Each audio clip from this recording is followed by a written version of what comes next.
മോളെ നീ ഇങ്ങനെ ഇരുന്ന് കരഞ്ഞിട്ട് ഒരു കാര്യമില്ല. നിന്റെ ജാതക പ്രകാരം എത്രയും പെട്ടെന്ന് തന്നെ കല്യാണം നടത്തണം. അതുകൊണ്ടാണ് അച്ഛനും അമ്മയും കിടന്ന് രക്ഷപ്പെടുന്നത്. എന്റെ പൊന്നച്ച, ഞാൻ കല്യാണം കഴിക്കുന്ന ആളെ പറ്റി എനിക്ക് കുറച്ച് സങ്കല്പങ്ങളൊക്കെ ഇല്ലേ? മോളെ, എല്ലാ പെൺകുട്ടികൾക്ക് സങ്കല്പങ്ങൾ ഉണ്ടാകും, പക്ഷെ നമുക്ക് കിട്ടുന്നല്ലേ അനുഭവിക്കാൻ പറ്റൂ. അല്ല പെണ്ണേ, നിന്റെ അച്ഛൻ നേരത്തെ മരിച്ചത് നന്നായി. അല്ലെങ്കിൽ നിന്നെ പോലുള്ള ഒരു പെണ്ണിന് നല്ല പെണ്ണെന്ന് പേരിട്ടതിന് അങ്ങേരുടെ മൊട്ടത്തല ഞാൻ താരത്തെ റോഡിൽ പിടിച്ചു വെച്ച് ഒരച്ചാനെ.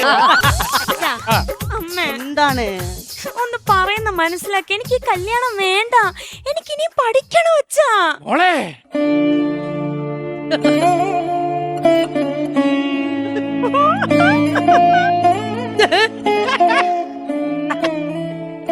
നീ 6 വർഷമായിട്ട് 10-ലിരിക്കുക. ഇനിയും നിന്നെ ആ ട്യൂട്ടോറിയൽ കോളേജിൽ കൊണ്ടു ചെന്നാൽ അവിടുത്തെ പ്രിൻസിപ്പാൾ എന്റെ പേരെഴുതി വെച്ചിട്ട് തൂങ്ങിച്ചാകുമെന്നാ പറഞ്ഞേക്കുന്നത്. എന്റെ അമ്മ പോലും 4ാം ക്ലാസ് വരെ പഠിച്ചിട്ടുള്ളൂ.